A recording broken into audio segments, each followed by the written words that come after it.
নমস্কার বন্ধুরা, আজ আমি হাজির হয়েছি সুজির একটা পিঠের রেসিপি নিয়ে।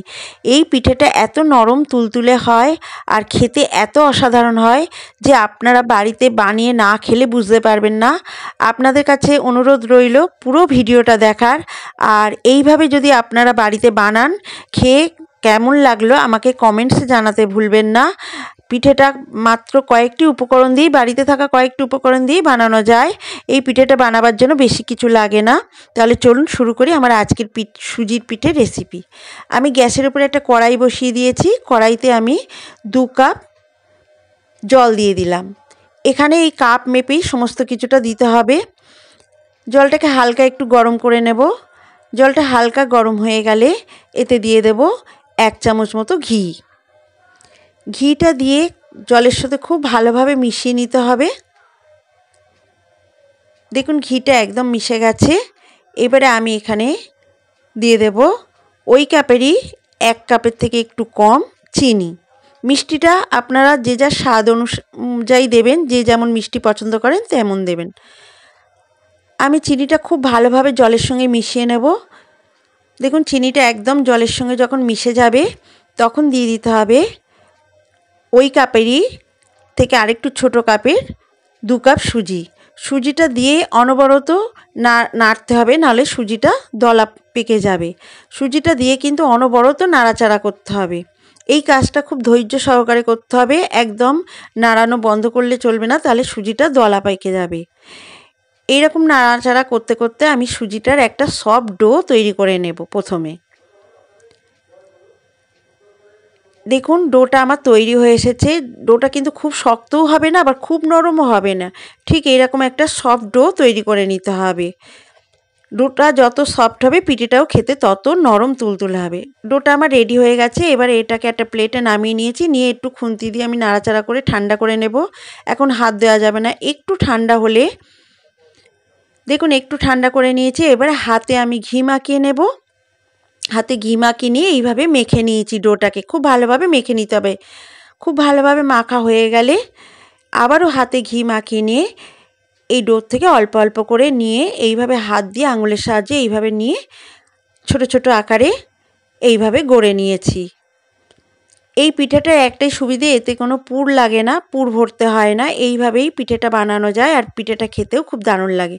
সমস্ত পিঠেগুলো আমার রেডি হয়ে গেছে। দেখুন ঠিক এইরকম লম্বা লম্বা ছোট ছোট করে নিয়েছি। ঠিক চুষি পিঠাও না, চুষি পিঠার থেকে একটু বড় বড় সাইজের এই পিঠেগুলো হবে।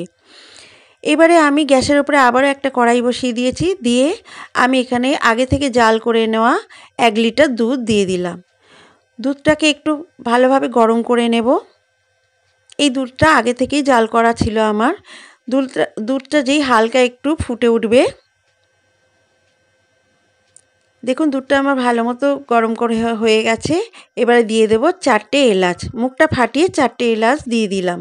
দিয়ে খুব ভালোভাবে আবার মিশিয়ে নেব দুধটা যতক্ষণ না ফুটে উঠছে। দুধটা দেখুন একদম ফুটে উঠেছে। এবারে আমি 1/2 কাপ মতো, এই 50 গ্রাম মতো চিনি আমি দিয়ে দিলাম। চিনিটা দিয়ে খুব ভালোভাবে মিশিয়ে নিয়েছি। এদিকে পিঠেগুলো দেখুন আমার রেডি হয়ে আছে। চিনিটা দিয়ে দুধের সঙ্গে খুব ভালোভাবে মিশিয়ে নেব। চিনিটা দুধের সঙ্গে খুব ভালোভাবে মেশানো হয়ে গেছে। দুধটাও একটু ঘন করে নিতে হবে। দুধটাও একটু ঘন করে নেওয়া হয়ে গেছে। এবারে যে সুজির পিঠেগুলো আমি গড়ে রেখেছিলাম সেই পিঠেগুলো দিয়ে দেব। পিঠেগুলো দিয়ে আঁচটাকে মিডিয়ামে রেখে পিঠেগুলো একটু আমি রান্না করে নেব, মানে পিঠেগুলো একটু সেদ্ধ করে নেব। 3 থেকে 4 মিনিট আমি একটু ফুটিয়ে নেব। 3 থেকে 4 মিনিট রান্না করে নেওয়ার পর দেখুন একদম রেডি হয়ে গেছে আমার পিঠা। এবারে আমি দেখে নেব একটু যে পিঠেগুলো কেমন নরম হয়েছে। গ্যাসটাকে আমি অফ করে দিয়েছি। আমার এই সুজির পিঠা একদম রেডি। এইভাবে আপনারা বাড়িতে বানিয়ে খেয়ে দেখুন, খেতে দারুণ লাগবে, আর বেশি কিছু জিনিসও লাগে না এই পিঠাটা বানাতে। এবার আমি একটু চেক করে নেব পিঠাটা কতটা নরম হয়েছে, আপনাদের দেখিয়ে দিচ্ছি। দেখুন পিঠেগুলো একদম নরম তুলোর মতো, একদম সেদ্ধ হয়ে গেছে, সুসেদ্ধ হয়ে গেছে। এবারে এই পিঠেটাকে আমি একটু ঠান্ডা করে নেব, নাহলে হাত দেওয়া যাবে না, ভেঙে যাবে। ঠান্ডা করে নেওয়ার পর আমি একটা বাটিতে সার্ভ করে দেখাচ্ছি। দেখুন পিঠেটা কতটা সুন্দর আর কতটা লোভনীয় হয়েছে, আর গন্ধটা দারুণ বেরোচ্ছে। আপনারাও এইভাবে বাড়িতে বানিয়ে একবার খেয়ে দেখুন। আপনাদের কাছে অনুরোধ রইল, একবার এইভাবে বানিয়ে খেয়ে দেখুন, খেতে জাস্ট অসাধারণ লাগবে। আমার আজকের এই সুজির পিঠে যদি ভালো লাগে, বানানো ভালো লাগে, তো অবশ্যই একটা লাইক করবেন ভিডিওটা। আর আমার চ্যানেলটিকে সাবস্ক্রাইব করে আমার পাশে থাকার অনুরোধ রইল। আপনারাও বাড়িতে বানালে খেয়ে আপনাদের কেমন লাগলো আমাকে জানাতে কিন্তু ভুলবেন না। কয়েকটি মাত্র উপকরণ দিয়ে এটা বানানো যায়। আর আমার এই ভিডিওটা এতক্ষণ দেখার জন্য সবাইকে ধন্যবাদ।